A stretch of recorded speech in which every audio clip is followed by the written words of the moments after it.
அஸ்ஸலாமு அலைக்கும். ஏன் அல்லாஹ் நம்ம செய்யற பாவத்துக்கு உடனே தண்டனை கொடுக்கறது இல்லைன்னு தெரியுமா? அல்லாஹ் இதை பத்தி குர்ஆன்ல கிளியராவே சொல்றான். இந்த உலகத்துல தப்பு பண்ணக்கூடியவங்கள அல்லாஹ் உடனே பிடிச்சு கொண்டா இந்த பூமியின் மேல் ஒரு உயிர் கூட மிஞ்சாது. அல்லாஹுடைய 99 பெயர்கள்ல ஒண்ணுதான் அர் ரஹீம், கருணையாளன். அப்ப தப்பு பண்ணவங்களை எல்லாம் அவன் உடனே தண்டிச்சுட்டான்னு வைங்களேன், அந்த இடத்துல யாருக்கு கருணையாளன் அப்படின்னு ஒரு கேள்வி எழும்பும்ல. அது மட்டும் இல்லாம உலகங்கிறது நீதிமன்றம் கிடையாது. உடனே தப்ப விசாரிச்சு தண்டனை கொடுக்கறதுக்கு.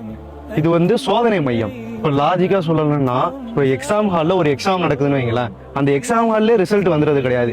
அதுக்குன்னு ஒரு ரிசல்ட் டேன்னு வச்சு அப்பதான் ரிசல்ட் விடுவாங்க. அதே மாதிரிதான் நம்மளோட இறைவனும் நம்மள முதல்ல சோதிச்சு அதுக்கு பிறகுதான் நம்மளுக்கு ரிசல்ட்டுங்கிறது மறுமையில இருக்கு. அல்லாஹ் இந்த மரணத்தையும் வாழ்வையும் படைத்தது நம்மள யார் சிறந்தவர் அப்படின்னு பார்க்க தான் படைச்சான். அல்லாஹ் ஒரு வாய்ப்பையும் கொடுக்குறான் தப்பு பண்ணவங்களுக்கு.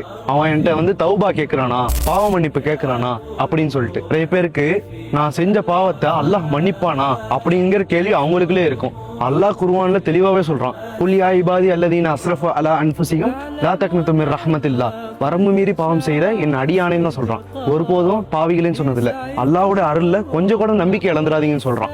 அதான் அல்லாஹ் நான் தப்பு செஞ்சுட்டா நான் போயிட்டு தௌபா செஞ்சிடறேன், என்னை மன்னிச்சிடறான அப்படின்னு சொல்லிட்டு மறுபடியும் அந்த தப்புல ஈடுபட்டா நீங்க அல்லாஹ் மீது தவறான நம்பிக்கை வச்சிருக்கீங்கன்னு அர்த்தம். மேலும் அல்லாஹ்வுடைய தூதர் ஸல்லல்லாஹு அலைஹி வஸல்லம் சொன்னாங்க, ஒரு முஸ்லிமுக்கு வரக்கூடிய சோர்வு, துக்கம், நோய், வேதனை, ஏன் ஒரு முள்ளு குத்தினா கூட அதன் மூலமா அல்லாஹ் அவங்களுடைய பாவத்தை எல்லாம் மன்னிக்கிறான். இதன் மூலமா நம்ம தெரிஞ்சுக்கிற ஒரு விஷயம் தெரியுமா?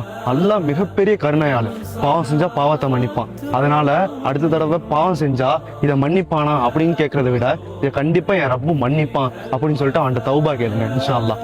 இந்த வீடியோவை எல்லாருக்குமே ஷேர் பண்ணுங்க. மறக்காம நம்ம பேஜை ஃபாலோ பண்ணிருங்க. இந்த மாதிரி இஸ்லாத்தை பத்தி தெரிஞ்சுக்கணும், இல்ல குர்ஆனை படிக்க ஆசையா இருக்கலாம், ஸ்கிரீன்ல தெரியற நம்பருக்கு கான்டாக்ட் பண்ணுங்க. முஸ்லீம் அல்லாத சகோதரருக்கு மட்டும் குர்ஆன் இலவசமாக வழங்கப்படும். அஸ்ஸலாமு அலைக்கும்.